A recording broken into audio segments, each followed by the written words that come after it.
తిరుపతి లడ్డూ విషయంలో సిబిఐ దర్యాప్తు జరిగి తీరాలి. జరిగితేనే వాస్తవాలు వెలుగులోకి వస్తాయి. ఇప్పుడు ఆ ఏఆర్ డైరీ ఏం చెప్తోంది? మేము ఇంతకుముందు ఇదిగో మా శాంపిల్స్ ఇదిగో కావాలంటే దేంతోనైనా దర్యాప్తు చేయించుకోండి అంటుంది.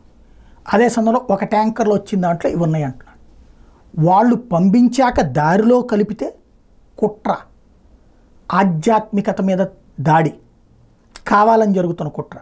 వాళ్ళే తప్పు చేశారా, వాళ్ళు ఏ ఉద్దేశంతో చేశారన్నటువంటిది వాళ్ళని అరెస్ట్ చేసి జైల్లో పెడితే కానీ వాళ్ళని ప్రశ్నిస్తే కానీ తెలియదు. అది జరగాలి అంటే తిరుమల తిరుపతి దేవస్థానం చేయలేదు అది, లేదా రాష్ట్ర పోలీస్ శాఖ చేయలేదు అది. అది చేయాల్సింది ఎవరు అంటే, ఎందుకంటే పక్క రాష్ట్రంలో ఉంది అది.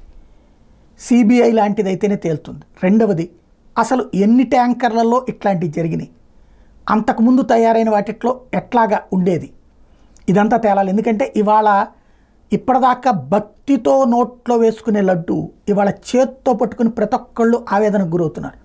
అందులో కొంతమంది వెజిటేరియన్స్ అయితే మేము ఎంతకాలం ఇది తిన్నామా అంటూ అదేదో పాప ప్రక్షాళనని ప్రత్యేకించి పూజలు చేసుకునేటటువంటి పనిలో ఉన్నారు. ఇది శుద్ధ బ్రాహ్మణులు ఎవరైతే ఉన్నారో వాళ్ళు. అంటే క్రమంగా ప్రతి ఒక్కళ్ళకి గుండెని కదిలించినటువంటి అంశం. కాబట్టి ఇదేదో రాజకీయ విమర్శలు, ఎకపైన మంచినే ఇస్తాము, మంచి లడ్డు ఇస్తాం, ఇది కాదు కావాల్సింది. అది ఇవ్వండి, బట్ ఖచ్చితంగా సిబిఐ దర్యాప్తు జరగాల. నేరస్తుల్ని కఠినంగా శిక్షించాలా.